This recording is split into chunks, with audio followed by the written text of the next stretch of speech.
of us, and then y'all.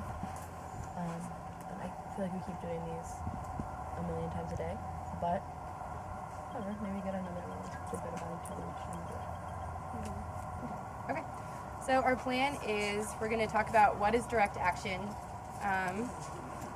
Then we're going to talk about the history of direct action, recognizing this long, amazing, incredible movement that we're partaking in. We'll have some role plays. We will talk about affinity groups, and all of these terms, maybe terms that you've heard before, but maybe they haven't been defined. Don't worry, we'll define it. This is sort of the golden opportunity where any question you have gets literally answered.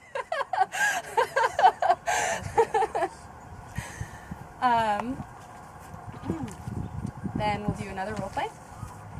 Talk about conflict management and engagement tools, de-escalation tactics that you might use. For those of you who caught our skit that we did in the climb area yesterday, what do you do when loggers come at you if you're in that sort of scenario? And they're pissed and angry, which is very reasonable that they're pissed and angry. What do you do? I don't know. Let's talk about it. Them with your butt. You don't. Don't sit on them. That was just dramatic emphasis. That's not literally what you do. I'm saying I'm a lumberjack. I'm a lumberjack. We'll have a couple exercises for that. Then let's talk about consensus. What's consensus? I don't know. Let's talk about it. We'll clearly define these things. Then we'll talk about legal, what happens when you go to jail, what that process looks like, things that you might want to think about as considerations, things that you want to check in with yourself about, with your group about, what your capacity is. All of those things will be gone over. And then we'll talk about some strategic planning and direct action. And we may or may not have a role play, depending on what our time frame looks like. And at some point, we'll have lunch. So I'm going to propose that we just go until it's lunch. Yeah. And then reconvene back here. Yeah. And this is not workshop jail. You guys can leave at any point. If you have to go be in the woods or do whatever you have to do, please just leave and do that. Not It's workshop also jail. really important to understand that this is foundation. Yeah. That when we start getting further up, if we don't have a good solid foundation, then that kind of disappears. Yeah. So it's really important not to be in jail, but to be involved in there. Yeah, totally. Definitely. Okay. So I know that we came up with community ground rules, and I think that we all, by agreeing to them, we acknowledge that those are relevant here. However, there's a few other ones that I want to add just for this intentional space that we have now for the next 4 hours or so. And one of those is, this is not jail. You can go to, you don't have to ask to go to the bathroom. You can just do that. And you can empower yourself to take breaks, step out, take a deep breath. Sometimes things come up in these trainings that can be triggering. So please take care of yourself so that you can be grounded for the information that hopefully you'll be gaining from this, and also to support one another. So a ground rule that I'll add is take breaks as you need them.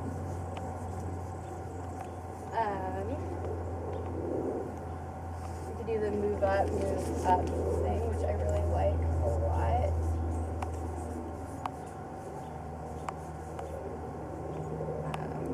Respect diverse opinions. We want to acknowledge that what nonviolence means is a varying thing. There's actually not a concrete definition for that. And we're also coming with a lot of different baggage, a lot of different experience, a lot of different places, and there's room for everybody. And that's what is so cool about this movement, is that there's a million places to plug in and a million different things to do. So I want to respect the diversity and diverse opinions. Does anybody want to add anything? Trust and forgiveness.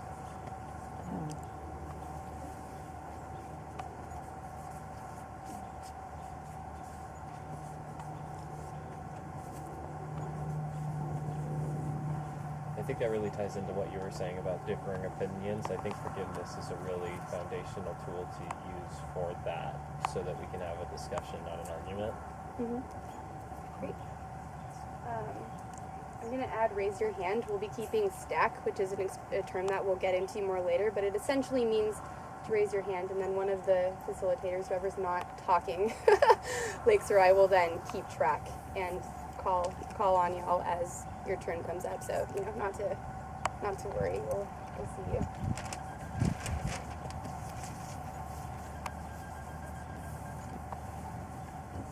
So it's not like prison, but it is like school. Close second. Yeah, we actually value what everybody has to say and want to hear what y'all have to say. That was my experience in public school anyway. They didn't value that so much. Another term that I like is wait, and it kind of complements move up, where the question you ask yourself, why am I talking? I'm a person who talks a lot, and I've been practicing this thing called wait. It's all very voluntary and very optional, but I do want to encourage risk-taking, and I do want to encourage pushing your comfort zone a little bit in a way where you're checking in with yourself, testing yourself, making sure that you're entering it and leaving it in a good place, and then, of course, to take breaks as you need them. And we'll be calling 5-minute breaks as well. This isn't just going to be like grinding through 4 hours of, you know. Anybody want to add anything else? I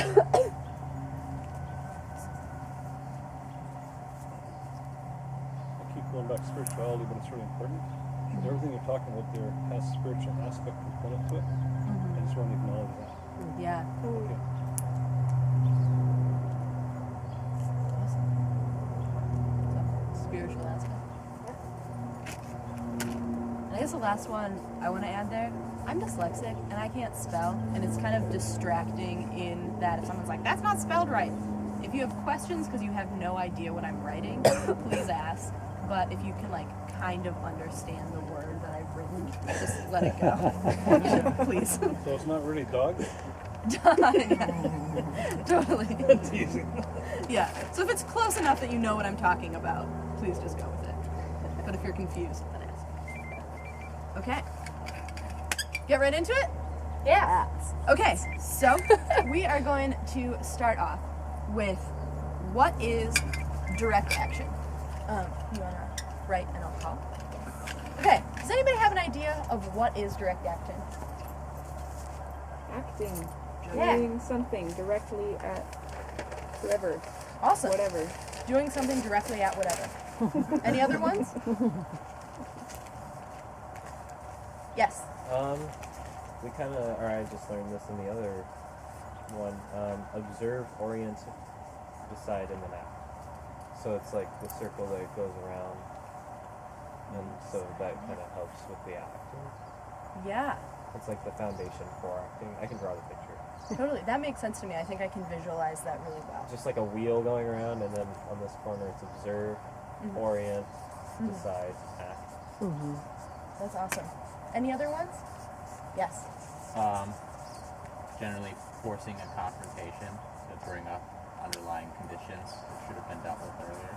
Yeah, that can totally be an aspect of that too. So like forcing visibility Yeah. is another thing I hear in that. Somebody saying this is an issue. This is forced.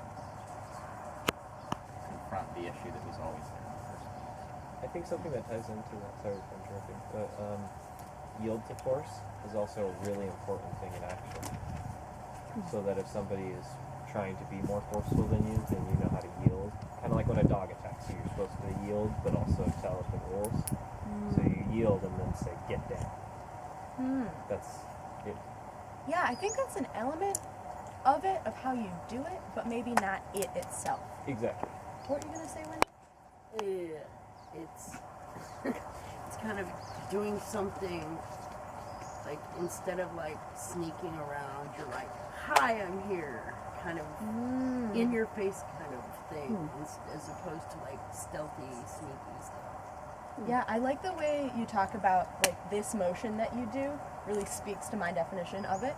A definition that I really like is directly creating or protecting the world you want to live in. Yeah, so, hang on a second, Wolfgang. So, what is an example of something you all have done to directly create or protect the world you want to live in? Could it be something that we want to do? No, something you've done. When I was 6, I punched this kid in the face who was 13 for throwing sand at his sister's eyes. Awesome. So you directly stopped the bully from bullying your little sister.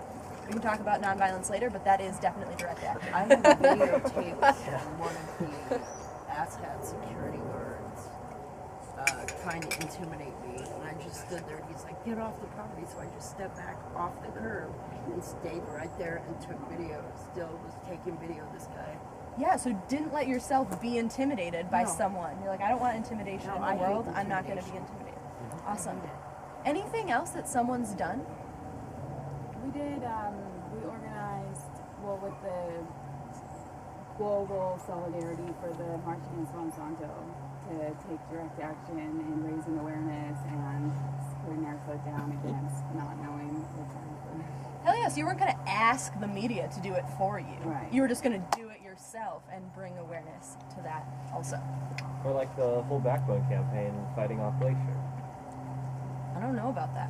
Yeah, that's the or these are the people who are doing that, who fought off Glacier on Vashon from mining. Oh, sweet. So directly stopping that. Okay, now,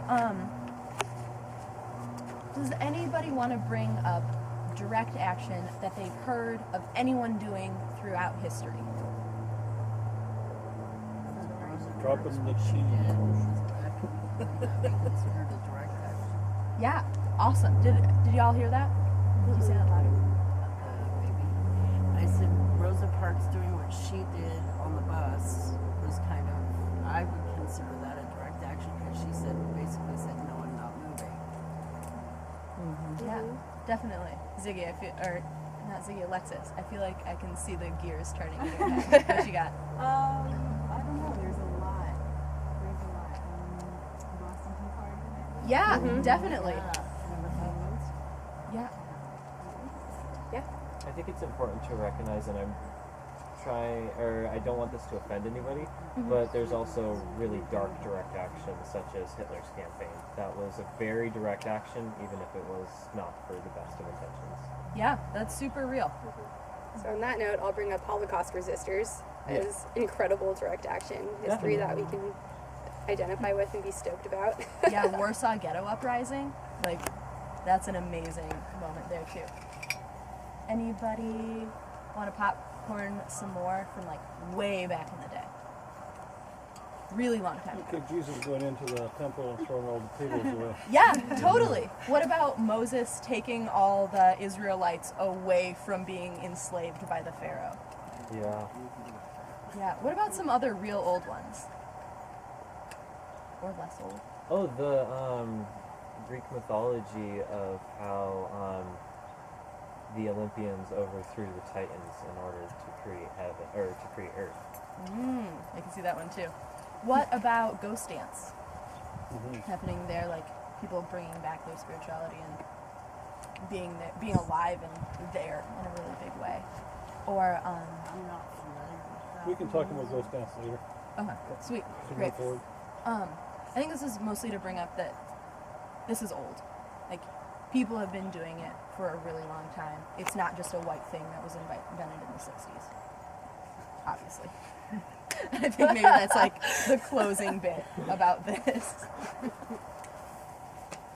Okay. So where does direct action happen?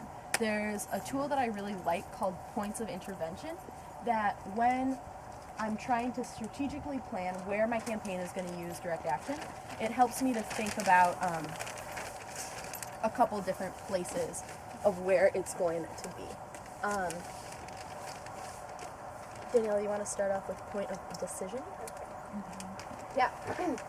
So this is sort of a way to strategically plan where your actions are going to be, and it's a way to sort of think about when you're thinking about an issue that's really grinding your gears, right? It's really just like, oh, that gets under my skin. That's a problem, y'all. We got to do something about that. It's helpful to break it up into points of intervention as tactical places where you can sort of strike or insert yourself for any of the above reasons that we had talked about. So one would be the point of decision. So this is where those slick suits are talking about the coal mine that they're going to open up, or this is where the landlords are talking about how they can best gentrify this neighborhood. This is where the decision is being made. So this could be the lawmakers, this could be whoever, whatever executive office is talking about how they can best profit off of something. Deciding that they're going to go through with something is where you would confront the point of decision. Sweet. So another one to think about is the point of destruction. That's where the thing is getting destroyed. So, yeah, exactly. So in the example of logging, the forest is where it's getting destroyed. Can somebody name like a actual place you could find on a map that's a point of destruction? Pearl Harbor. Pearl Harbor, how so? That was the point of destruction. Yeah, so that's where the Japanese came in and destroyed our bases. Another one. Where are they doing the palm oil? Yeah, Indonesia, right? So like a palm oil plantation. Awesome. What's another one? The Twin Towers. The Twin 9/11. Towers? Yeah. Think about one that might be more relevant for a campaign that you've been working on. What's happening in Otter Creek? Okay, cool. Sweet. And what got you? I just wanted to clarify point of destruction because we're talking about like when we can intervene, right? So with an event that like is war and like something is bombed, like we're not like standing there being like, don't bomb us, that's like after the destruction, right? So like point of destruction is like preventing actual destruction from happening, or like protecting a tent city or like something. Is that right? Yeah. I think that there can be war resistance like in Gaza that I'm not personally involved in, and that's a little bit beyond the scope of what we're doing right now. Like resistance like after like 9/11, or that's not the way. Yeah. The point of destruction is essentially where something is physically happening. So that could be where the forces are actually planning to march, or where they're actually shooting, or where they're actually detaining people. In that case, it could be where the earth is physically being moved, where people are literally being displaced. It's sort of a place where you could intervene with a variety of tactics to actually stop it from happening. And what's important to think about when we talk about the points of intervention is that sometimes these happen simultaneously, which I'll share a story at the end of this. And also, you can use multiple points. It's just sort of a way to break down a larger idea of like, okay, there's a lot of bad stuff happening in this world, but there's people that are deciding this stuff. There's a place where it's happening. And then as we get into it more, you can kind of break it down in your mind more. And so I saw Wolfgang, Michael, and then Juan. So there's a point of destruction between the Canada and U.S. border. It's a pipeline that runs a ton of oil, and basically the entire area around it's completely dead because of really toxic sludge. But something that she was touching on, what if, so there are people that just kind of don't get this, that will never get this, that it's just out of their scope of reality. Yeah. So how do you deal with those type of people, because the only way that they know how to live is by war? So direct action, and this is something that we'll talk about in our conflict engagement and conflict management, is sometimes it's not about changing people's mind.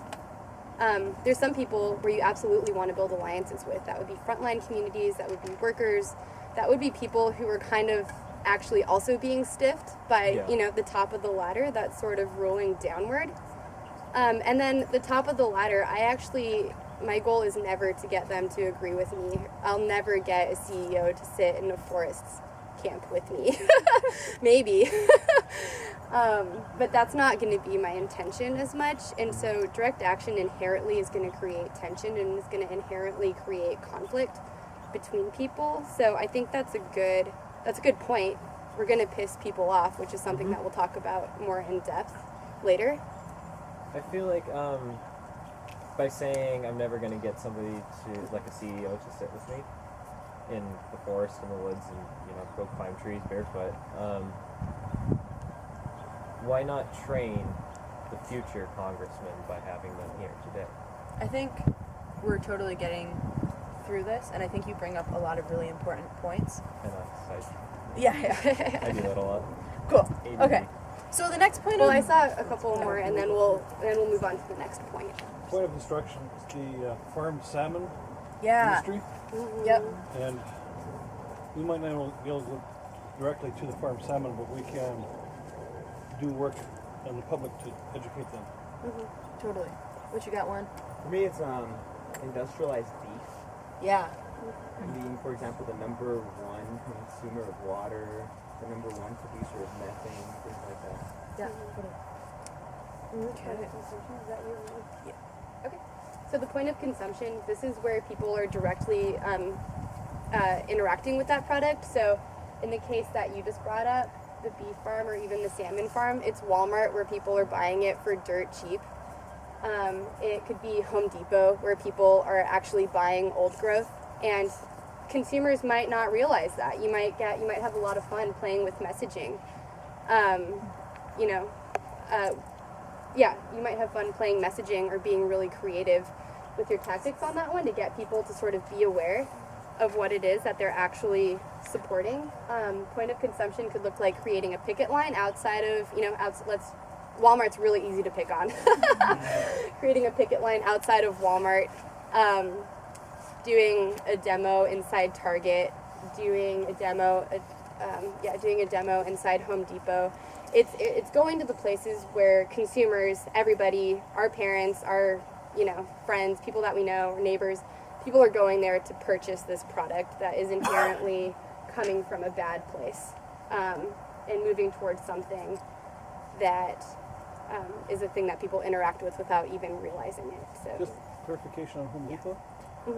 Home Depot just sells a lot of their growth or a lot of their Wood. bad words. Lumber. A lot of their wood is coming from old growth, and there was a campaign that some folks were working on a while ago. I don't know if it's still current, but about logging in Patagonia and Home Depot buying a lot of that wood, and so protesting the old growth and the displacement that Home Depot is profiting off of. And using Home Depot as an outlet, of course that particular chain isn't necessarily the reason why they're selling old growth, but it's a point of consumption where people are consuming it without realizing that they're participating in something a lot bigger than just buying that wood. Do you want to add anything to that? Yeah. Totally. I feel like as we think about these things, the different points of intervention, our intent behind them is really important. Think about who is the audience that we'd like to persuade to join our cause, and who is the target that we're wanting to influence to stop doing bad things. And something at the point of consumption, I think there our tone of the action has to be really thought out, so that we're actually bringing people, inviting them into the cause, and not doing a whole lot of shaming or blaming, or at least I feel like I'm triggered when I'm shamed or blamed, in a situation like that, and I don't feel propelled to join the cause. So there, it may just be to point out that there is an injustice taking place, and that's contrary to our values. One thing to add about point of consumption, it can also be the place where people consume the ideas of an institution. So I think of Parents' Days at a college, or a 4th of July fireworks event, where people are consuming those ideas. Point of assumption, Wolfgang was getting on this a little bit earlier, but the point of consumption is the ideas that you have to hold to make the evil thing possible. So, in order to cut funding to Planned Parenthood, you need to believe that women don't deserve certain kinds of health care. In order to want a homeless shelter closed, you have to believe that people need to pull themselves up by the bootstraps and get a job and whatever else. In order to believe that a river should be dammed, or in order to dam a river, you need to believe that nature is a resource and a commodity. Does that make sense? Does someone else want to shout or raise their hand for an example of an assumption that we need to have to allow a bad thing to happen? So, the point of assumption is also a lot of culture jamming. So it's ideas that a lot of us have grown up with just culturally or through public schools, or just ideas that it makes sense that we have them, you know, because they've been deeply ingrained in us. So a lot of ideas that you were talking about, nature is a thing that we can commodify, so it's okay if we cut down the trees, but actually it's not okay. It's a lot of like tactics that we see when we talk about the point of assumption is playing with imagery. So playing around with images like, you know, got milk, that's something that people can associate with. Got oil, is it really that abundant? Is milk, is it really that like harmless as, you know, whatever. A lot of creativity is called and demanded for all of these points, but the point of assumption is the one where we sort of play with how people inherently think because we're living in this culture, in this society. And then there were hands. Yeah. You? My example was like people assuming that like someone who breaks the law is a bad person and a criminal and therefore needs to be punished and locked up. Yeah, totally. Yeah. Michael? Assume that the women, the life givers, are supposed to always pay attention to the men because the men are the boss. Totally. Bill? The assumption that America needs energy independence. Awesome. Riley? The ladies. The assumption that low-paying, underpaid jobs are better than Yeah. or that they're And Wolfgang.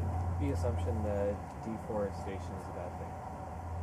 Because, like, if you look at the California way that they do it, their forests are 100 times healthier than any of these forests.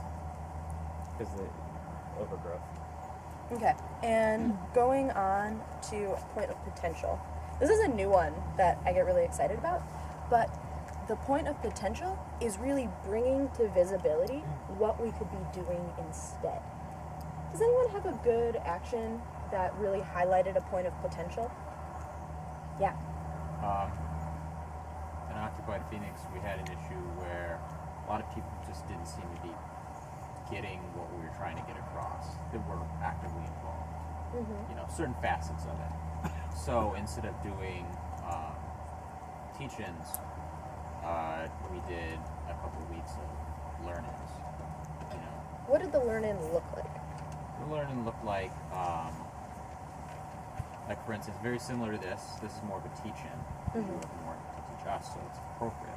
But obviously, there everybody was coming from a different perspective of the different issues. So we had like 5 groups, and we would have the person who would generally be the teach-in person who knows the most, but it would be, you know, more instead of 90-10 limited interaction or 80-20. It would be more like 70-30 everybody else. And they're kind of sharing the ideas, not in just a little bit, but in a lot, so you can get a more cohesive feel for the Cool. I thought that was very different. Yeah. It brought up like the potential of like, oh yeah, I never thought of that because school is just always somebody dictating it, and it's really a lot of people. What that brings up for a point of potential for me is showing the actual potential that we all have something to teach. And actually demonstrating in a really real way that all of us have the capacity to learn and teach. What are you gonna say? I'm forgetting kind of like names, but there's a community in Blackness, Arizona that was working on solar projects. And so they would do teach-ins of the solar panels that the community is building in order to show the way that people live their land, right? To be given to Peabody right now. So extraction as a community side of that is another project we do. So, a point of potential direct action that I'm really think is hilarious and awesome is some of my friends got a wind turbine and erected it like Iwo Jima style on the future site of a mountaintop removal mountain. So they were really showing like we could have a wind farm instead of a mountaintop removal site. And that really directly shows the point of potential there. What were you going to say? Well, like the city of Seattle has a ride your bike to work day. So everybody in the city is encouraged to ride their bike to work that day as a vision of what it could be. but also like Sustainable Ballard and Sustainable Communities, when they have their festivals and have like how to do home canning and how to have lots of different examples of living more lightly. So I just want to do a time check. I feel like we need to kind of push through this a little quicker. The solar roadways. Okay. Awesome. Oh yeah. Cool. So basically, activists, we tend to live in a world, or I tend to live in a world that's a lot of no, and a lot of like, no, I don't like this, no, I don't like that, I'm anti this, I'm anti that. This is sort of our opportunity, which can be an awesome recruitment tool, to be like, actually, we can grow our own food, and we're doing it in this community garden, or actually, everybody has the right to eat, so we're having food, not bombs. This is sort of the point where you're like, yes, a different world is possible. So this is sort of our like posy moment where we're like, we're not all negative and grumpy. We actually have a lot of fun. And potential. Cool. Can we do projection real quick? Yeah. And then the point of production is the point where the thing is getting produced.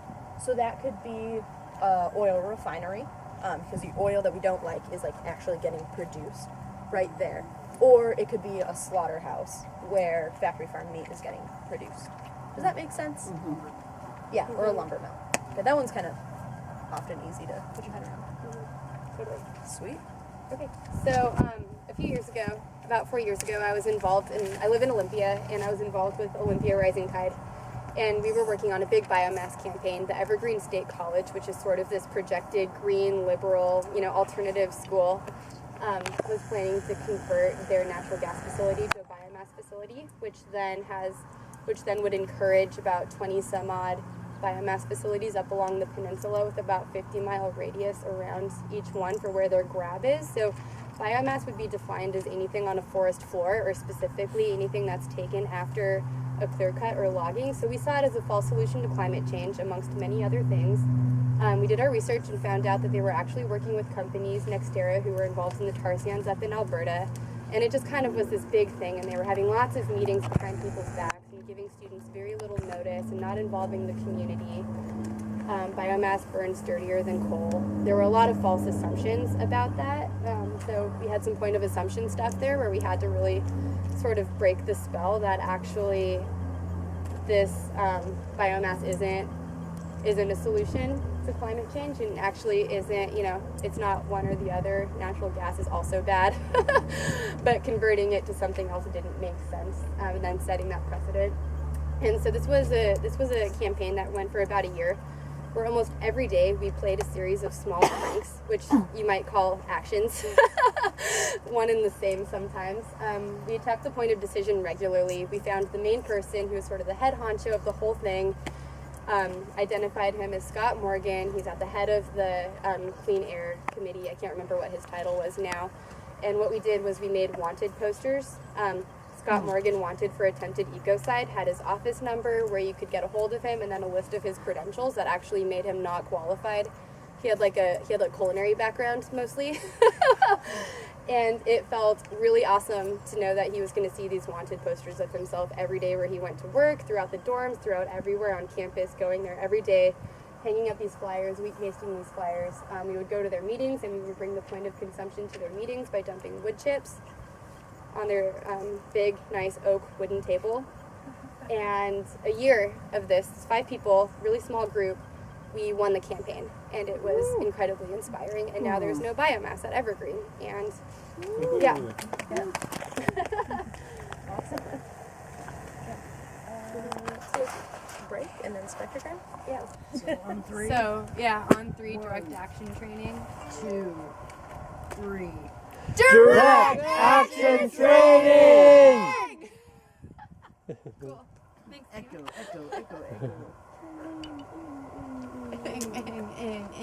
The flow of people is moving in our direction now. So what are roles? What are some actions that need to happen that people need to sign up to do, right? So you can sort of divide that up into pre-action, during action, and post-action roles. And the idea of this is to recognize that for not every action are you going to need all of these roles. Some of the roles can be doubled up. So that is to say that the person who's doing the pre-action research to figure out what what county your action is in, what jail people are going to go into, what hotel the conference is meeting at or is happening at, could then also be direct support, which is something we'll talk about what that means. And also, action affinity groups can be very small. Like I said, the biomass campaign that I worked on 4 years ago was carried out by 5 people, 6 people at most, and 3 people at the very end of it. And so we had really small, really tight, really quick, effective actions. So keep that in mind as we talk about a lot of different roles that you might have, is that you may or may not need all of them for every action. It's just going to largely depend on what you're doing. Okay, so a pre-action role is your legal team. You're going to figure out, are we going to have arrestables? Do we have a legal pool that we can pull from? Do we have a sympathetic lawyer who can just have the heads up for legal reasons? You couldn't go to your lawyer friend or lawyer ally and be like, hey, we're going to do this specific thing at this specific place. But you could be like, speak really vaguely about it, like, theoretically, if something like this were to happen, that's kind of like this, what are charges that we might have, and would you be interested in representing something like that? Sometimes it's based off of relationships that you have before. Like in Oregon, we have the Civil Liberties and Defense Center. So Lauren, who's going to be coming out here, does a lot of pro bono representation, pulling from different guilds in different, ACLU, National Lawyers Guild, different places where you have reputable lawyers that will represent you pro bono are things that your legal team might want to do, might want to research and figure out who that is. It's nice to go into something with like an offhand lawyer in case. Research. Where is the hotel at that the G8, the group of 8 are going to meet at? Where are we going? What county are we in? This is also something that the legal team might do, is figuring out what county it's in, so therefore what jail you're going to go to. Has there been a history of direct action in the area? Is it an urban area where they see lockdowns all the time, like Portland, Oregon? Or is it more urban? I mean, did I just reverse those? Urban. Is it rural? Or is it rural where these kinds of things never happen, and so we don't know what to expect? What's the history of that? What's the history of charges like for similar actions? Have similar actions happened? Are there other groups that are working on these issues that we should be working with or inviting to? Stuff like that. Recon and comms, that stands for reconnaissance and communication. So that's somebody who's going to figure out, like, okay, the locks at the banks, they have closed close to the door handles, so we can't do the bike U-lock that we wanted to do. There's a security guard that's there 24 hours a day circling this premise. They take breaks every 2 hours. There's a camera right over here. There's a neighborhood right over here. It's next to an elementary school. There's this place where we can park. The walk is this far. We've noticed train departures happening around this time. There's a number where you can call the train to let them know that a blockade is happening, when it's happening. Stuff like that, doing recon, making sure that you know, because you want to give yourself the most advantage when you're going into action. So doing as much scouting and as much recon as possible to figure out the who, the where, the what it's like, where the line of private property versus public property is, stuff like that. And then communication. Is there cell phone service out at the train tracks? Do our walkie-talkies work? What is the range of that? Are we in a really hilly, mountainous spot where our walkie-talkies aren't going to work, or they're going to be intercepted because there's really heavy communication traffic on that channel? You're going to want to check all of this stuff ahead of time, because our idea is we go to actions, we do what we want, and we get out when we want. So as much preparation ahead of time is going to always be ideal. Do you want to add anything so far? Outreach and organizing. Are there other groups or people that you want to work with who would be really bummed out if they didn't get invited to this action? Is there a rally that they could plug into? Do y'all want to organize a rally? How on Facebook can this action be? Or is it kind of more on the down low a little bit, where it's a closed affinity group? These are questions and things that you're going to want to figure out pre-action. Logistics and support, gear, food. It sucks to be out at an action and be dehydrated and hungry and not have that kind of support. So who's going to bring the lunch? Who's going to bring the water? Who's going to make sure that the cars have a place to park? There's somebody who's absolutely not getting arrested, who has the keys to all of the vehicles, who can move. What's the parking scenario like? Is there no parking between these hours and these hours? How do we do what we want to do without getting a ticket? Lots of questions like that. What gear do we need? Do people need excessive snacks? How long are we staying out there? Environmental stuff. Do people need to make sure they have really warm insulated clothing? Is it going to be really hot? Stuff like that. So a lot of these, we'll talk about what to bring in a second, but gear and food are usually your own responsibility. Totally. Fundraising, it's really ideal to go into an action already with some money for your friends who just got arrested, who just put their body on the line. So fundraising ahead of time for an action is an excellent, wonderful thing to do. That can also help with your outreach and be like, hey, we're this really fun direct action group and we're doing this fundraiser because guess what? We do direct action. So, great. Plug in, come to the rally. And then it's nice to have money for your actions and for your jail support. Maybe you want somebody who's going to kind of make a visual for it. So props, signs, banners, posters. What is your messaging? What are your talking points? Ideally, everybody has a sheet. So there'll be a person who specifically speaks to the media. That's your media liaison, which we'll talk about in a second during action roles.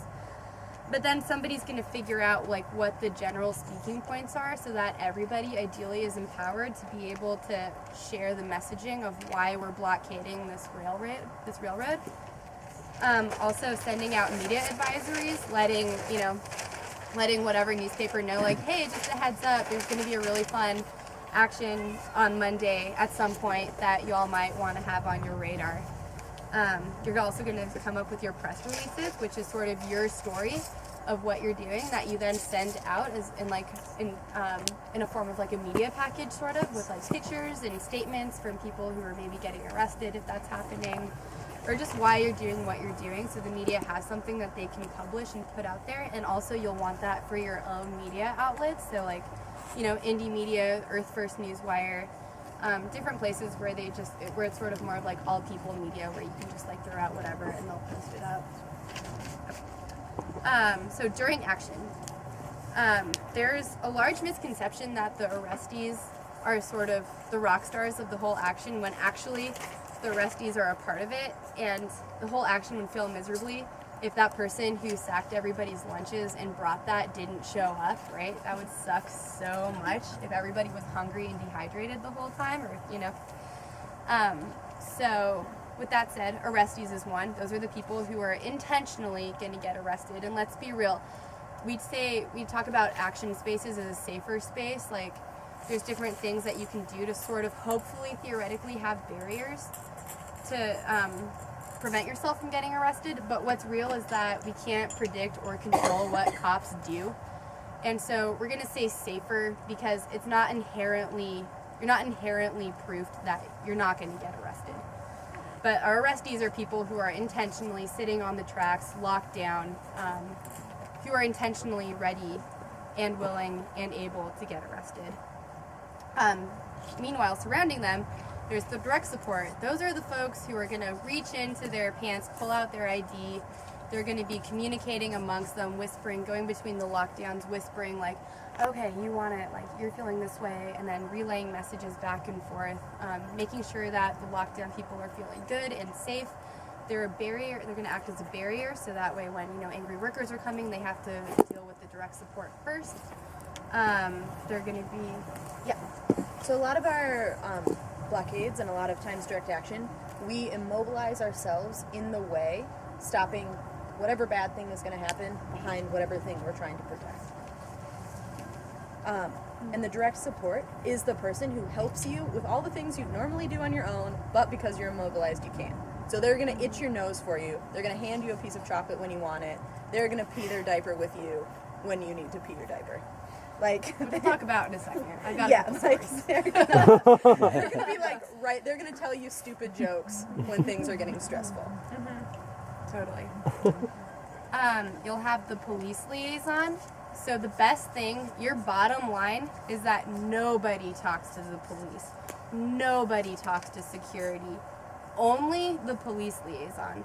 The police liaison is very comfortable with know your rights, is very comfortable with asserting rights, is very good at negotiating, is sort of your key person who knows what your intentions are. Your intentions are to hold the space. Your intentions are to hold the corporate office for the day and not move. And your police liaison is your friend who also knows that you're doing that, but is going to strategically negotiate to buy time.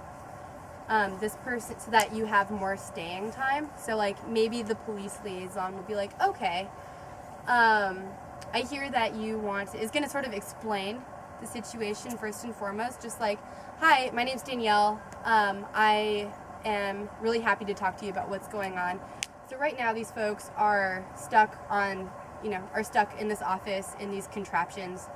And it's pretty clear that they want to stay for the day.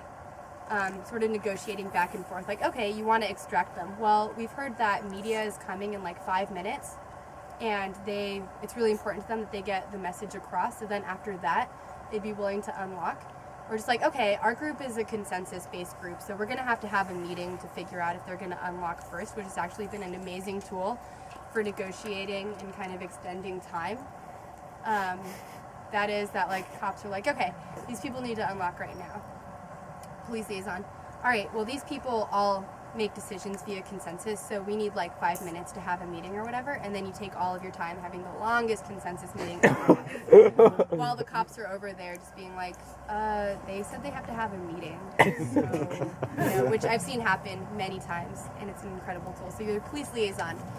Everybody supports the police liaison by letting the cops and security know really quickly that absolutely nobody is talking to them but the police liaison. So it sort of makes an added barrier of protection for the police liaison to know, for the cops and security to know that that person is actually very helpful to them.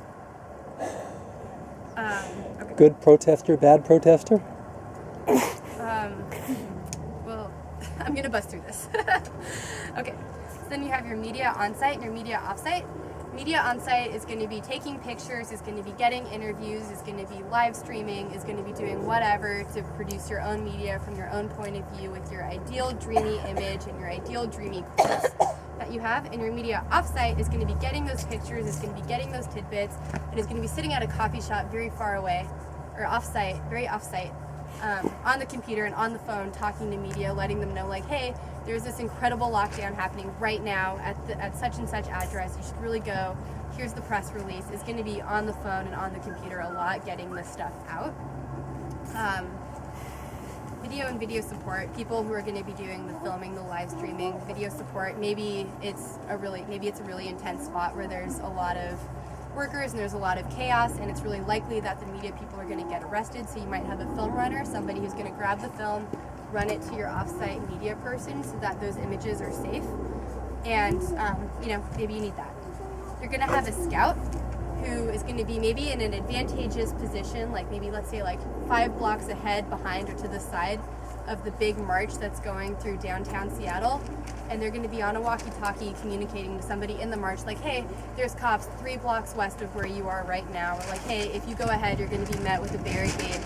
Or, this is what's happening. Or also just like, alternatively, like, hey, the banner needs to be adjusted slightly downward so that we can read it better and get a better image. This is a person who is sort of just to the side of all of the action, and it's in an advantageous bird's eye view of everything that's going on and can kind of communicate better what's happening because they sort of see the overall picture better. And luckily somebody tested to make sure that we have that walkie-talkies or whatever your communication device is, so we know that that person who's on the bridge half a mile away can communicate effectively with people who are on the ground, offering support and advice. You're going to have a medic. That's pretty self-explanatory. You're going to have a worker liaison. So that is the person who is really excellent at de-escalation.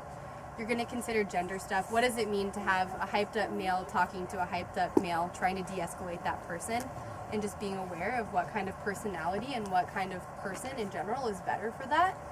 de-escalation tools we'll go over, but that's going to be a role that you're going to be really happy to have. You're going to have Wingnut Watch. Oh, that person showed up who won't stop talking about chemtrails, and this is very much not about chemtrails. You don't want that person talking to your media or talking to bystanders. So you're going to have somebody who's aware of that, and also a general vibes watcher, like, oh, the energy's really low. The lockdown is not feeling supported. Let's just call it. You're going to have an exit strategy ahead of time. And that person, the vibes watcher along with the scout, you know, some people are more empowered to be like, okay, like I'm the scout and I see 5 cop cars coming up and a barricade and a blockade of riot police coming up, so I think it's time we call the action. That person's empowered to call it, right? Same with the medics. Everybody's getting pepper sprayed. I'm out of supplies. This doesn't make sense anymore. Let's call it and call the action. Protest rallier. Maybe you have a rally. You're going to want to have a lot of prepared chants, a lot of really high energy stuff, a lot of ideas and flyers and handouts you can pass to passerbys. Why are we here? Yeah, then you might have a legal team, so legal observers wearing bright hats that say legal observer on it, who are just sort of taking note of police brutality that might be going on, taking video, getting badge numbers, stuff like that, to just sort of add another barrier of protection to the whole thing. Like we said, safer instead of safe. Legal team can be really helpful for that kind of stuff. And then a reconvener. Where's everybody going after the action? It kind of sucks to do this high adrenalized thing and then have it be over and you're just kind of like, well, I guess I'll go home now and I don't know. So go to the all ages space that, you know, everybody can go, or go to the bar, or go wherever makes sense for your group of people to go to debrief, do a head count, make sure that everybody's there. If somebody's not there, figure out where they are. Debrief the action, celebrate it because you probably just did something really cool, and end it on a positive note. Hell yeah. Yep. All right, and so let's see, is that everything for post-action then? Yeah.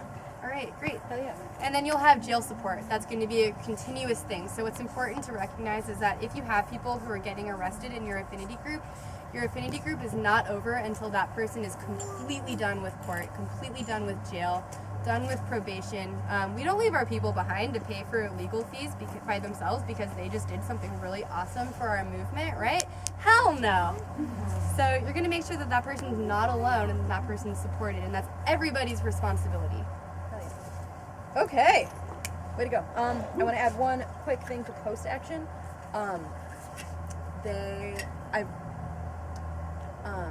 Psychologists, etc., say that the sooner after a traumatic experience you drink alcohol, the more that traumatic experience can get into your head as long-term kind of negative effects. And I've heard that before, and that's one of the things that I kind of take into account. So be conscientious about the ways you're celebrating, how much that involves alcohol. One more thing though is you're going to have jail support. And those are people who are sitting by a landline that's local to the area where the jail is going to be. Jails don't always, their system gets tripped up with cell phones or gets tripped up with like Google numbers. So a landline is going to be ideal. And they're just going to be sitting there ready to accept calls and ready to hear from anybody that has just gone to jail. And then once they hear of the first arrest happening, like the first detainment happening, as soon as they're taken away in the car or whatever from from your action, they're going to be calling the jail and figuring out where you are and just advocating for you, and then instigating further support, which we'll talk about if need be. So that's another really important role. Okay, I'm going to transition real fast into what you should bring to an action. Every time when I go into an action, I'll have a backpack or a purse with me. In that Fanny pack. Yeah, or a fanny pack. It will always have water in it, 100%. It will always have snacks in it, 100%. Bringing your ID, it will always have weather-appropriate clothes in it, 100%.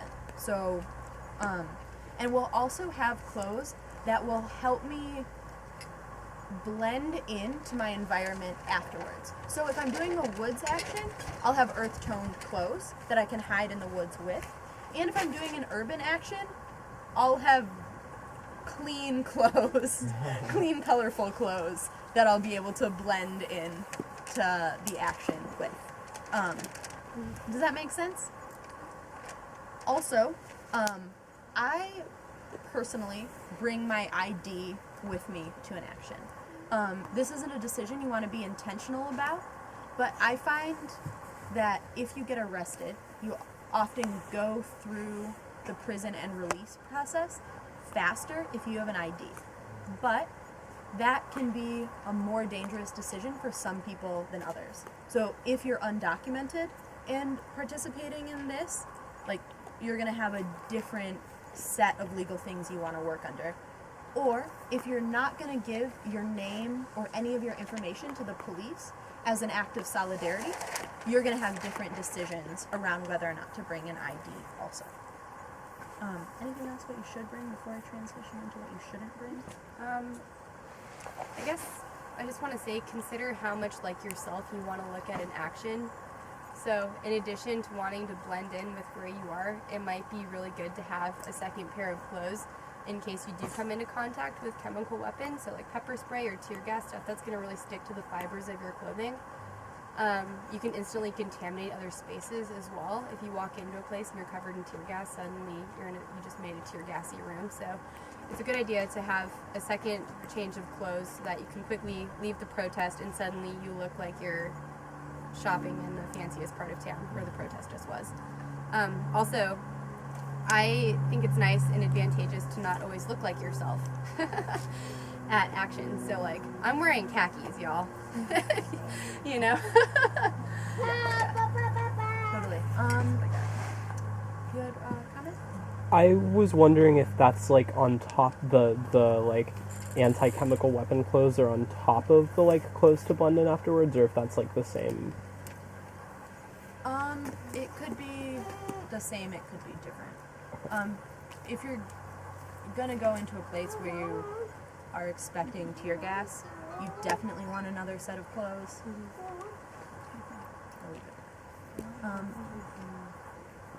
Okay. Sometimes you just kind of pull a Superman where you have like your actionista clothes and then you like bust out and suddenly you look like you're a very normal person who would never be at a protest that also, you know, isn't covered with chemical weapons. And that could be under your clothes, or that could be like a spare change of clothes in a Ziploc baggie in your fanny pack that you then like change into really quickly, which is the thing that you would practice ahead of time, is changing really quickly. So does the tear gas just affect the outside clothing, or does it go right through the second set? It depends how much you get hit, but I think it would just be the outside. I don't have a lot of experience with tear gas. It's like I haven't had to deal with it before. It kind of would penetrate everything. So yeah, if you feel like you're going to like a big march someplace, or it's very likely that you're going to run into riot police who are just going to likely be shooting tear gas left and right. Having it in like a Ziploc bag in your backpack that's not going to get exposed to it at all is going to be your safest bet. Okay. Now I'm going to run over some things that you should not bring to an action. I really like the rhyming thing, one crime at a time. Like, don't have anything else more illegal than what you're about to do already.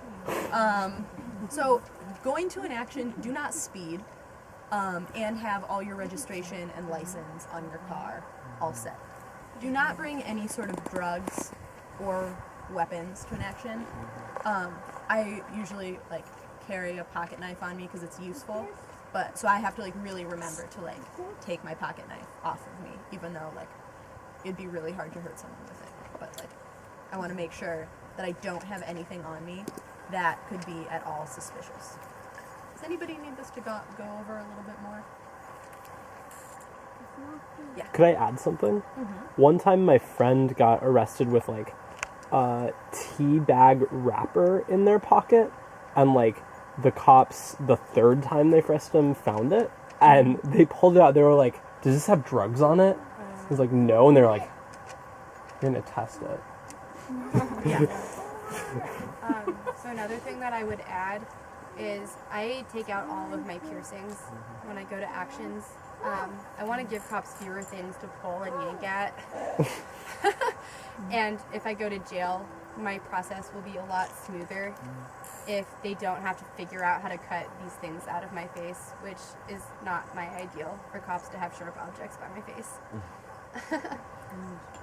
Makeup, contact lenses, things where things that would trap chemical weapons, you're not going to want to have on you, so that would go for lotion.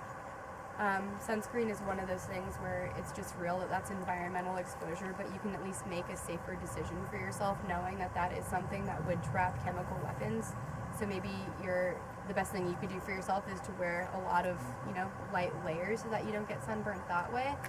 Making decisions like that are good to know. I guess the last thing that I want to add to this is that jails are freezing always. They're so cold. If you plan on getting arrested, wear a sweater or whatever you get.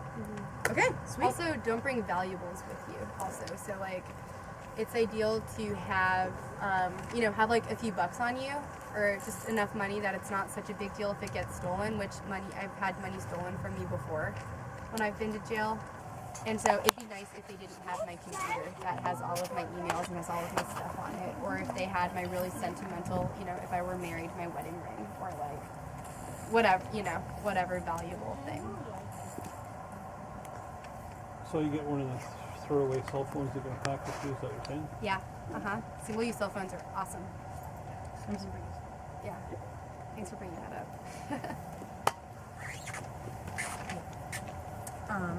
Okay. De-escalation? Yeah. Okay.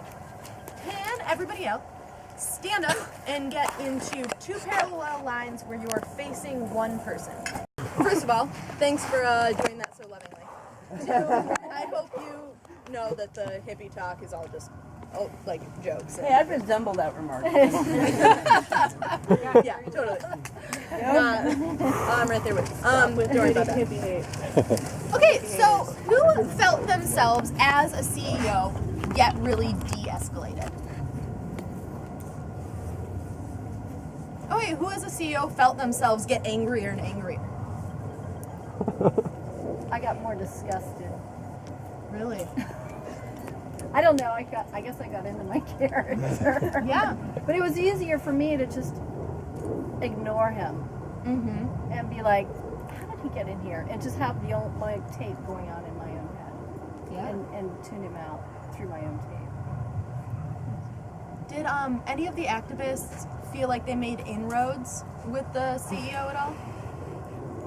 No. No, she was brutally honest. She was not going to have anything to do with me. Yeah.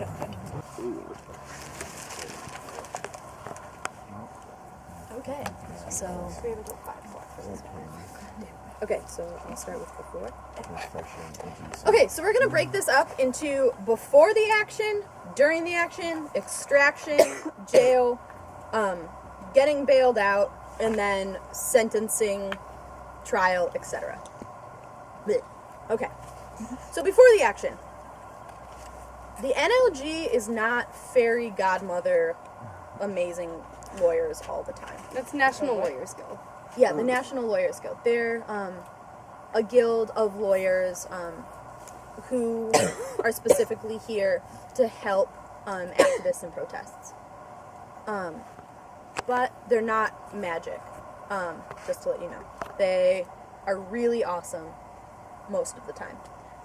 So before an action, you want to call lawyers and see if someone will represent you and or be at your arraignment. Does that make sense? In rural areas, this is much harder. I live on the west side of Michigan, and it's just like hell trying to find a lawyer. But Chicago and Detroit both have a really big lawyer presence. On the West Coast, there are a lot more lawyers also. Also, before an action, we talked about this a little before, think about what charges you might get. Also, if you're out of state before an action, see if there is a bondsman that will bail out out-of-state people. You can get out of jail by paying the full ransom, bond, to the jail, or there's a person that will pay that full amount for you, and you pay 10%, but you never get that 10% back. Does that make sense? Okay, no. So we're skipping. Should we talk about this more later? It's just a choice. You have, so we're gonna explain how, like, throughout, as you're going through the legal process, you have like a series of choices, and it's important to be empowered in those choices. And I think we should talk about it a little bit later. Okay. Yeah. But I guess the thing before the action, figure out if you will be able to get a bondsman to get you out if you want that. We'll talk about what that means in a second.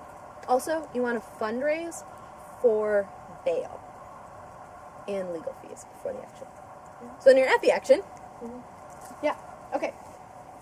Also, like, one more pre-action thing is that you're gonna ask yourself a series of questions like, I'm from north or south of the border. What does that mean for me to get arrested in a country that I'm not from? What does it mean for me to get arrested on the East Coast when I live on the West Coast?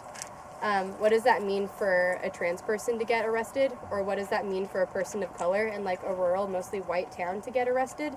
So you're going to also be asking yourself these kinds of questions, and also asking yourself, what's your staying power? Like, can you be grounded with the fact that jail is supposed to be an uncomfortable, confusing, and disorienting experience?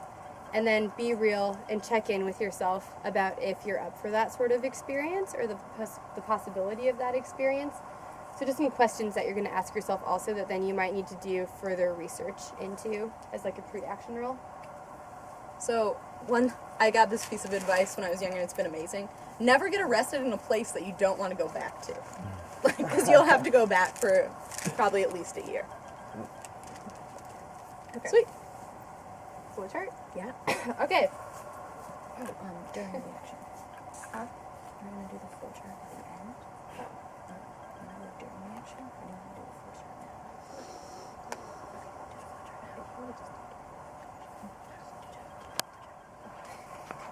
Okay, so can everybody see this chart?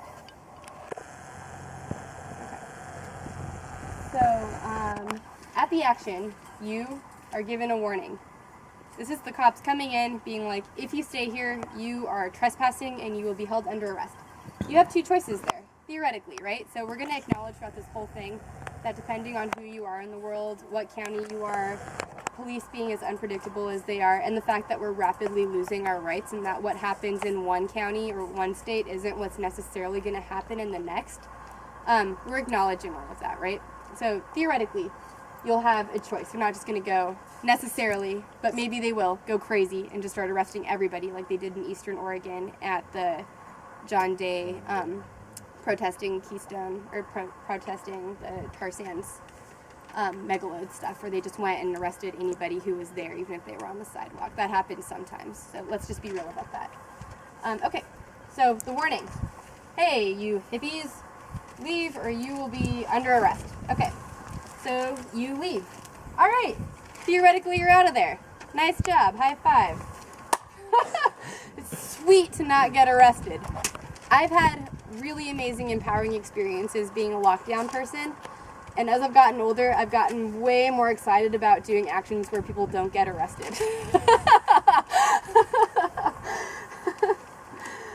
Okay, but then we have some awesome folks who are going to stay. And that's how we're going to drive our point home, is by getting arrested. So you stay, you get arrested. Here, you have a choice. You either give your info or you withhold your info. What that means is you have your ID on you. You're like, yes, my name is Danielle, whatever my last name is. Here's my ID. Here's who I am. I'm identifying myself so that you can push me through the system quicker. Historically, it does get you through quicker. If you withhold your information, then I would get put in as Jane Doe, and they have to figure out who I am. And I actually don't know how they figure out who I am. I've been in the system as Jane Doe before, and they do figure out who you are. It's not going to get you, it's not going to get you unfound out. They just detain you as long as it takes for them to verify who you are. And so this is something, this can be incorporated into a strategy that you're going to want to talk with your affinity group about ahead of time. So solidarity might look like everybody being like, okay, our goal isn't to clog the jail system up. our goal is to, like, getting arrested is an unfortunate consequence of what we felt we had to do today. So we're just going to give our IDs and get through there quickly. And jail support knows that, so nobody's going to slip up and call us by our real names, which then would foil our plan if we were to withhold our information. Likewise, withholding your information can be a really awesome jail support or jail solidarity action, where I've seen in 2009 at the G20, the Group of 20 protests in Pittsburgh, they were planning on having so many mass arrests that they started releasing people who were in the jails ahead of time for unrelated things. And so it was kind of awesome that so many people got arrested, that it clogged the system up, that they didn't know what to do. And I mean, the county, the state, the city, like everybody was freaking out with how many people were getting arrested, that their system kind of broke for a second, and it was awesome.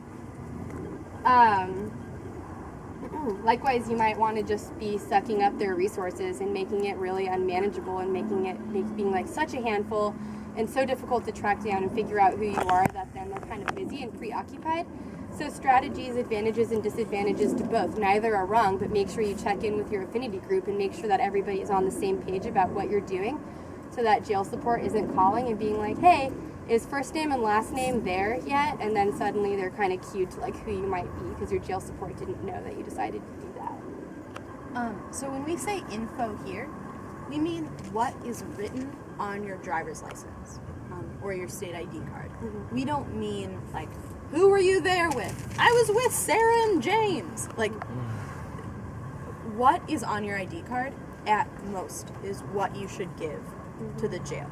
Never talk to cops. Don't talk about the action when you're in it. Like, you should just assume, like they say, anything you say will be used against you. Definitely 100%. So they will ask you a bunch of pretty horrible questions when you get there. I was arrested in rural Indiana, and it started off like eye color, what's your college education, are you a lesbian, when was your last period, are you pregnant, do you have any tattoos, like lots of things. And it was really, and they were like, we're not going to book you. Booking is when you're like officially in jail, and you can't get officially out of jail until you're officially in jail. So they're going to ask you a lot of questions. And it is better to answer as few of those as possible about yourself, and then never answer anything about anything that you were arrested for. Does that make sense? That kind of delineation? Give me a thumbs up if that makes sense. Okay, sweet, great. Was that a question? I have a question. Yeah. Can you say again, like, so, I mean, your next step has to be that they book you, or do sometimes, I mean, if they're going to just take you and then release you, they'll release you before they bring you to jail. Do you mean if you withhold your information or if you give your information? I mean, like, Okay. So if you give your information and I give them my ID, then there's a chance that they'll cite and release me. That's happened for a variety of different actions, where they essentially mark you down as you did this thing. They give you a ticket. Sometimes they just let you go, and it's a warning. It's like, hey, you hooligan, don't do that again. Sometimes it's, hey, you hooligan, come back to court, but whatever, you're not worth our time, or we're not going to arrest you because we're just not, for whatever arbitrary reason that they do or don't arrest people. Sometimes you go to jail. And if you withhold your information, then I can't think of an instance where you wouldn't go to jail. Yeah. They legally can't detain somebody and not figure out who you are. So they can't just detain and arrest John Doe and then release John Doe. Yeah. and with all the questions that you said, like, do you have to answer any of them, or like if they're refusing to like move you to the next step of processing, like what magic works? Why do they care? Yeah. Can we just My brain. Yeah. That we don't want to Yeah. say anything. So ideally, the only things you want to say to a police after you've been arrested is, I would like to remain silent, and I would like to see my lawyer. Can you all say that with me? I would like to remain silent. I would like to see my lawyer. So it's your right to remain silent is a right that you have, and the best thing that you can possibly do for yourself is to do that, to remain silent. So okay, you decided ahead of time that you're going to give them your ID, but you're not going to answer questions about who you live with, where you were staying with, who you're staying with, who your friends are, where your friends might be, how you're getting picked up from jail. Like, you don't want to answer those kinds of questions. And it works kind of like a light switch. So as soon as you invoke those rights, then okay, you have those rights. That doesn't mean they're not going to keep prying, or that doesn't mean they're not going to lie to you and say like, oh, well, you're in here for a week until you answer our questions. Cops don't have the power to do that at all, and you have the advantage of having excellent jail support and support outside of the jail that are going to be calling and bugging them and making sure that you're getting pushed through the system and people know where you are. So that should aid your strength in remaining silent. And then you're like, hey, I have to go to the bathroom. Then re-invoke your right and be like, okay, and now that I've peed, I'm going to remain silent and I want to talk to my lawyer. With that, but they'll make it unpleasant. Like, they were like, and you're not going to get booked until you answer all these invasive questions. And it was like midnight. So then I answered a bunch of their invasive questions. And I didn't answer anything about, like, my friend's involvement or tattoos I may or may not have or that sort of thing. But I was just, like, quiet and annoying. But I wanted to be booked so I could leave. So security culture is a term that comes to mind with this conversation that we're having. And essentially, it's like being polite. Like, it's rude to talk about other people. It's rude to incriminate your friends. And it's also rude to incriminate yourself. And so that's why we talk about not talking to police or having a designated police liaison, invoking your right to remain silent, stuff like that, is that it's just politeness, because we're part of a movement that has been heavily persecuted, heavily surveilled.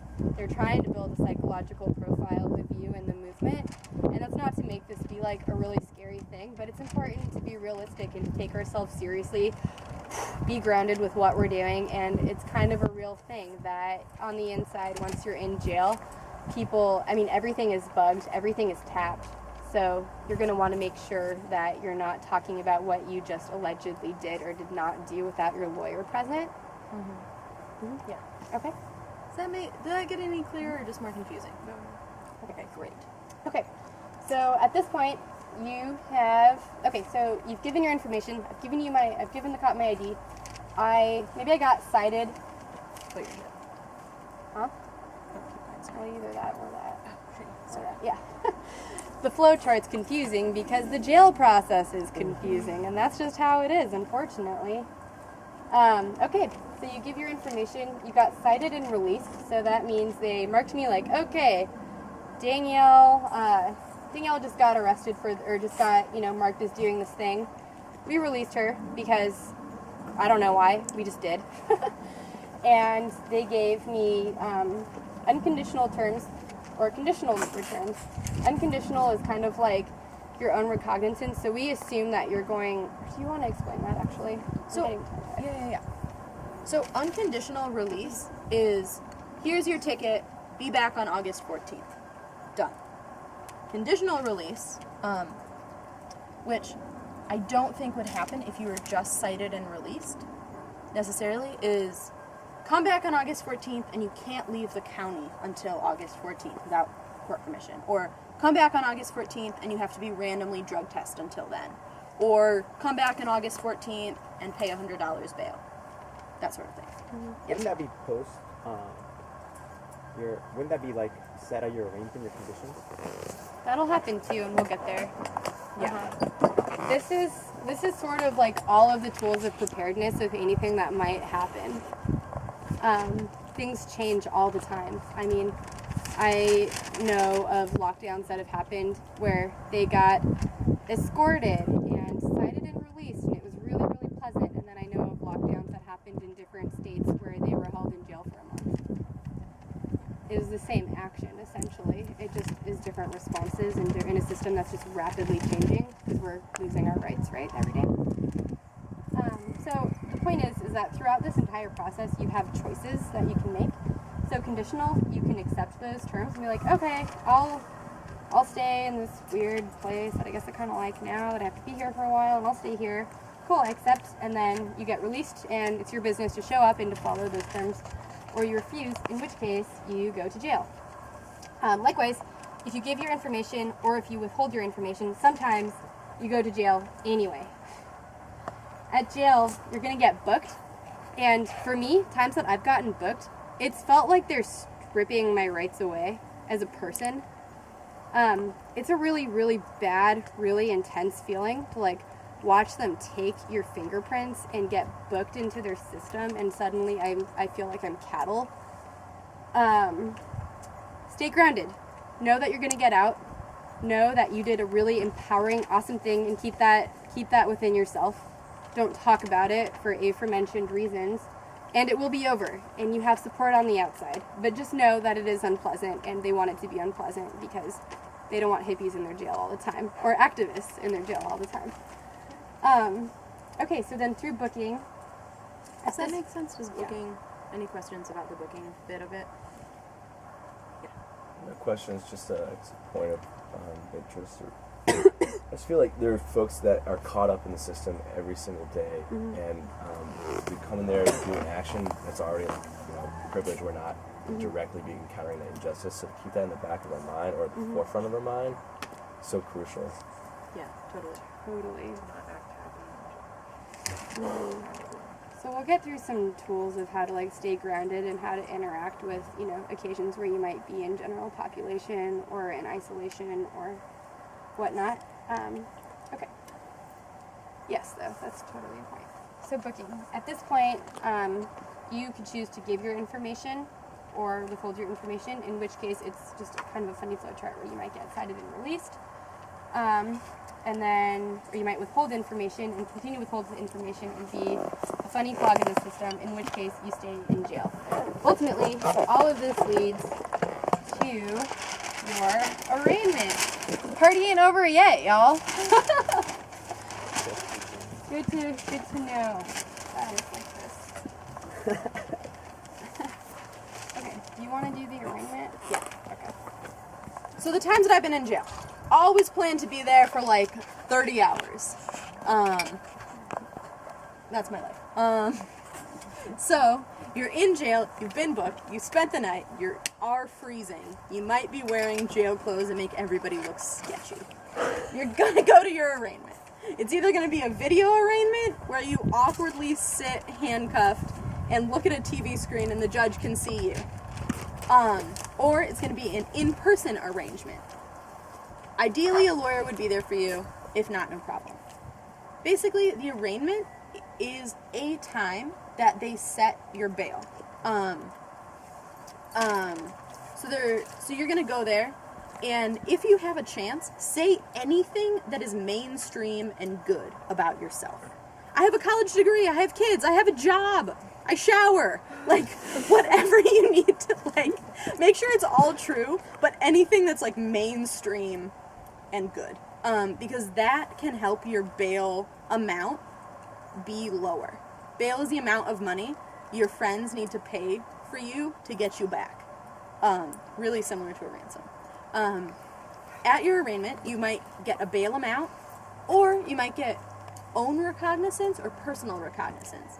And that just means that they're trusting you to come back to all your court dates. Does that bit make sense? Hell yeah. Okay, at your arraignment, you have some options, but this is the one you want to take. Pleading guilty means you're like, yes, I got it, and you'll get the sentence, and then you'll go straight into sentencing. Ideally, you want to plead not guilty to here, and then have more stuff for you to might be actually found not guilty and be here. Does that make sense? And is that making sense with you too? Mm-hmm. Okay, most of the time the judge will just be like kind of plead not guilty for you. There's really no innocent, really, it's just not guilty. What's this no contest? No contest is, so ideally you're not pleading without your lawyer or without lawyer consultation. So what's real is that you're supposed to get a phone call when you're in jail. You don't always. They make it very chaotic. and very dissimilar in every experience, inexpensive. So, you should get a call, in which case you would be able to either call whoever you decided, your jail support, or directly your lawyer. Or you'll be given a phone book and you just figure out who your lawyer is going to be sometimes, or you can get like a public defender. Those are choices that you have. And so ideally, you're not gonna pick anything, but like Lates was saying, not guilty is gonna be your go-to, because then you get all of this stuff to do that's just gonna prolong the decision more, and then you're gonna be less on your own at that moment. So arraignment is often, like, from my experience, it's always been the next day, like, oh cool, I didn't sleep all night in jail and now I get to look cute in front of the judge, like, great. No contest means that you're not saying either, pretty much. You're just like, I could see how there's evidence that says that I did it, and I'm not saying that I did it. It's a little bit confusing. I would point to make it that it still shows a conviction and the record. Really? Okay. If you plead no contest, you're still going to get sentenced, and it's still going to end up being a conviction on your record. You're not arguing. No contest means I'm not going to fight you. Exactly. Basically. So it's basically saying, it's not saying you're guilty, but it's basically telling them you're not innocent either. At least that's my experience. So you're gonna, I mean, I've pled no contest to things before with a lawyer there, and that's what they told me to do. And I mean, essentially, it's your decision what you do, and there could be advantages or disadvantages. Maybe the longer that you're in jail, the more media your case is gonna get, because maybe it's like, I don't know, if you're like a politician, or if you're some kind of influential person and you're in jail longer, you know, there could be different reasons why you might choose a guilty plea, why you might choose not guilty, or why you might choose no contest. But the point is, you do this with lawyer or legal consultation, or with some kind of pre-consultation ahead of time. Yeah. I guess my experience with this, I've only gotten arrested for environmental things, and in like Christian peace movement, they often plead guilty to things, and then in the environmental movement, we often plead not guilty for different philosophical reasons. Long story short, you should probably plead not guilty. I'm not a lawyer at all. Not a lawyer. Zero lawyerness at all. But there will be a lawyer here, I think, on Friday. Great Know Your Rights training. So some of those real specific questions, I would definitely write those down and save them. Yeah, definitely. Okay. Lauren has represented a lot of us. A lot of people. Yeah. Then there's going to be a lot. Then you're going to be let go. You're going to bail out. Your friends are either going to pay a bunch of money for you, or you're going to be let out on your own recognizance. Then this arrow is actually months long. You're going to have a lot of things where you have to come back to court a million times for arraignment, pre-arraignment, blah, blah, blah, a bunch of bullshit. And in this arrow, your lawyer might be trying to figure out a plea bargain for you, or might be preparing for trial. Most things in this country, for better or worse, are solved by plea bargain. And there's complication around that. Do you guys know what I mean by a plea bargain? Give me a thumbs down if you mean no. Okay. A plea bargain is you agree to terms around the court where you will either get a sentence or probation or a fine or charge or no charge, but you're not going to take it to jury trial. And plea bargains look a lot of different ways around the country. If you don't choose, if you do choose plea bargain, that's kind of your sentence, and you move on through the end of it. It's like settling out of court for a criminal case. What? It's basically settling out of court for a criminal case. Yeah, that's actually an amazing way of putting it. Did y'all hear Wendy? Okay, sweet. But if you do go to trial, yeah. Okay, so if you go to trial, you have choices. Do you want to get represented as an individual, or sometimes you can get represented as a group? A term that comes to mind is solidarity. Is it helpful if me and my friends who just did this really awesome lockdown are all represented together as a unit, and we're all on the same page about what we want and how long we want to take this through, and it makes sense, nobody has any like pending felonies, or maybe somebody does, in which case we want to show solidarity and support for that by all standing together throughout the entire process? Or do I want to get represented as an individual? Maybe you got arrested with a bunch of strangers and I'm not trying to hang out with them for the next year of my life, in which case I feel like I would rather be represented on my own. So that's a choice. Court or jury. Is your trial going to be held in front of, like, how big do you want it to be, basically? You can have a court where there's not a jury, or you can have one where there is. If there's a jury, it's longer, it's bigger, it's more money, it can bring more media. There's advantages and disadvantages to both. Is an attorney going to represent you, or are you going to represent yourself? You do have the choice to represent yourself. You should not represent yourself if you don't have any legal training. I know somebody who did represent themselves. It turned out really well for him, but we were all really concerned about it, and it seems like a bad idea to represent yourself. Do you want to take it back? Yeah, so then you're going to get a verdict of either guilty or not guilty. If you're not guilty, you're free! If you are guilty, you can either get taken right from the courtroom to jail, and then you're in jail for this long arrow. Or you go home for a little while and then go to sentencing.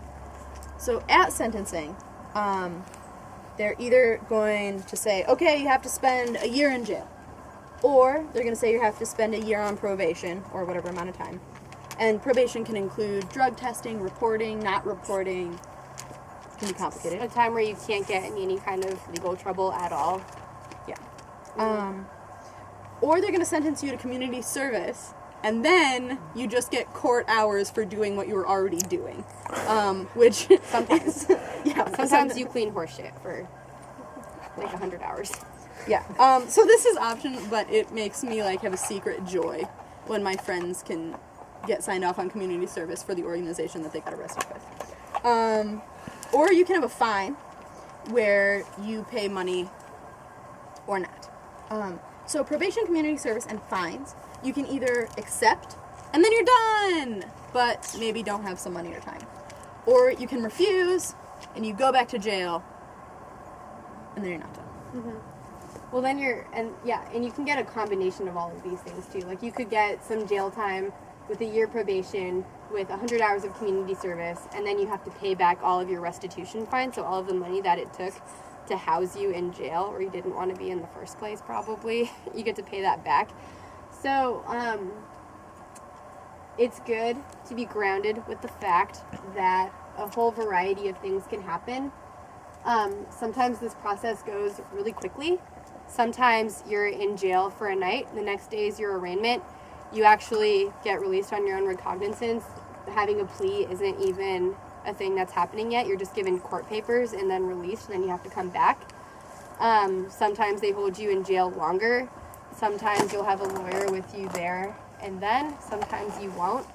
So it's really important to be flexible and grounded with the fact that what's supposed to happen isn't always necessarily going to happen. I've also been released, definitely booked in jail, and spent the night by myself in isolation, getting separated from my friends, actually because I didn't take my piercings out, which is another reason why you should take your piercings out. And then didn't have an arraignment at all, and they just released us into this weird side door in this parking lot where our friends didn't know where we were, and we were really disoriented and didn't know what was going on, and then had to go back to rural Oregon for court over the next 6 months. So So jail sucks. Yeah. Also, and this whole process sucks. But I think it can be worth engaging in.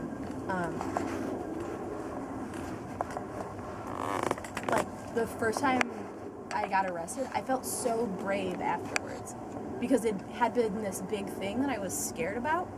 And then it happened, and then I was like, oh, actually I'm fine. That isn't actually scary, and it was fine.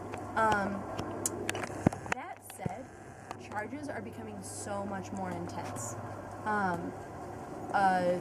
4 of my friends recently got convicted of felonies for a lockdown, which would be really simple previously, but because of where we were in rural Michigan, it ended up being a really intense thing. So I think definitely really consider if you're ready to, at the very least, go through an annoying commuting process for a year. And at the very most, have something on your record forever. So it's important to settle with the fact that doing something that you stand for can be incredibly empowering.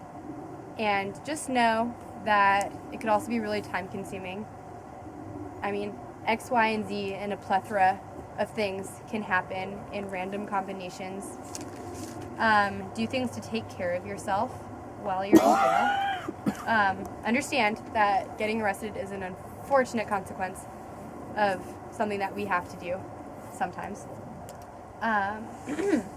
Know that you may not get your phone calls that you're supposed to get, right? Like everybody says, like 1 phone call in jail. Sometimes that happens and sometimes it doesn't. In which case, you rest assured that you have really awesome jail support and that your friends know where you are and are calling the jail on your behalf, which is a reason why you should stay grounded. Take really deep breaths, stay healthy, take the time to sleep in the cell.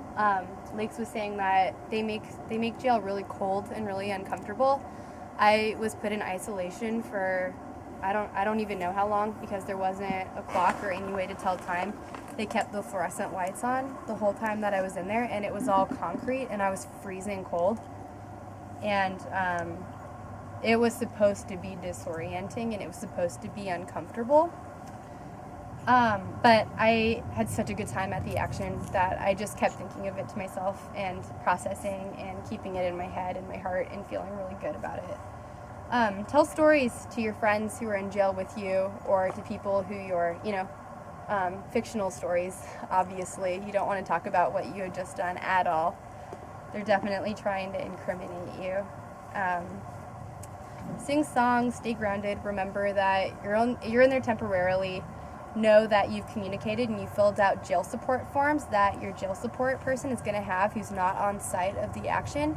Your jail support form is going to have your full name on it, maybe what your nickname or your alias is. It's going to have what emergency prescriptions you might have. So like some people I know need to take their thyroid medicine every time, so they're going to have a copy of the prescription on them with the medication from the actual pill bottle from the pharmacy with them along with the prescription, and jail support is going to be advocating for them to be like, hey, actually they like really need their thyroid medication.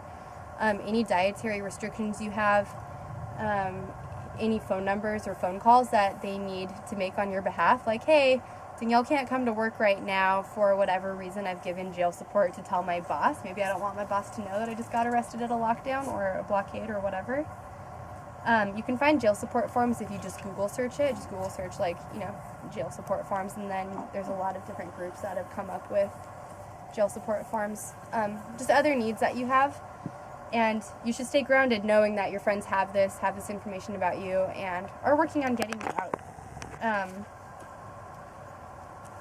I have found that I just get lied to over and over when I'm in jail by anybody who works there. Yeah, and it makes I get so angry and sad as that happens. But I'm just gonna, you just kind of learn not to trust them at all. Like, anything that they tell you is probably not true. Just, try and chill and sleep and drink a bunch of water. And, I don't know. And tell funny jokes and sing songs. It's surprisingly pleasant. It's, horrible, but not that bad. Livable. Totally livable. You're going to have a jail support number on your body, someplace that's not visible. So I actually encourage people to write it right there, or you know what I mean, someplace where they're not going to see the number and be like, oh, ha ha ha, and then rub it off, which is something that they've started doing. Be grounded with the possibility of going to general population and what that means to interact with other people who are there because they're living their lives, and we live in a crazy system where people get arrested for ridiculous things all the time. And so, you know, don't be gloating, don't be bragging about the fact that you have all this support and they don't. Just like recognize the fact that you're sharing this experience and be just be okay with that, and know that you did something really awesome, and know that other people are really maybe having like the worst time of their life because they can't be with their child right now because they're in jail, which is a real thing. Cops are, Lakes was saying this, cops are going to lie to you the entire time.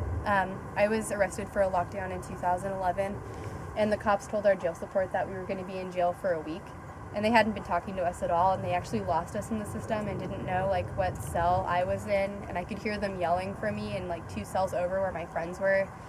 And it's just totally ridiculous, and in which case you just kind of sit back and laugh at the shit show that is the system or the jail. Interrogation is a thing that can happen, and know that there's no such thing as harmless chit chat. They're constantly going to be trying to interrogate you, trying to kind of get the easy route, take the easy route for themselves by figuring out, you know, getting the answers from you, running psychological profiles about you and the movement. They're banking on the fact that maybe you think that you can outsmart them, so it's best to just invoke your rights, which are, I'm going to remain silent. I would like to talk to my lawyer.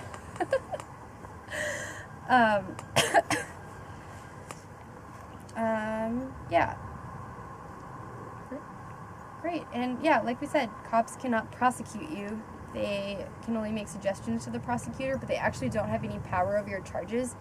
And that's something important to remember throughout the entire extraction, arrest, jail time experience, is that cops actually can't do anything to you in terms of what you're going to get charged with. They just pretty much catch you and take you to jail. That's all they can do. Mm-hmm. Yeah. She said they can pretty much just catch you and take you to jail.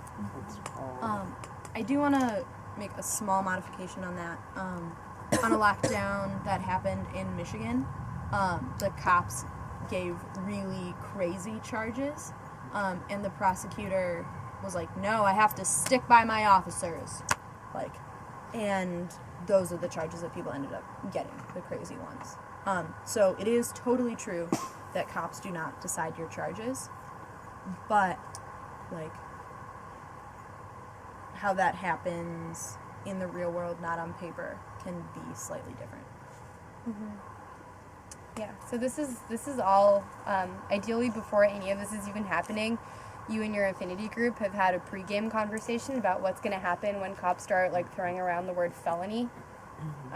When cops start talking about like trumped up charges more than just misdemeanors or more than what you're prepared to cope with or deal with, and then have an exit strategy, right? So like as soon as cops start grabbing for their batons or start, you know, pulling out the twist ties, like everybody's booking it, or most people are booking it, or the direct support is then leaving, or, you know, whatever your plan is. The idea is that this action, again, is being done on our terms and ends on our terms.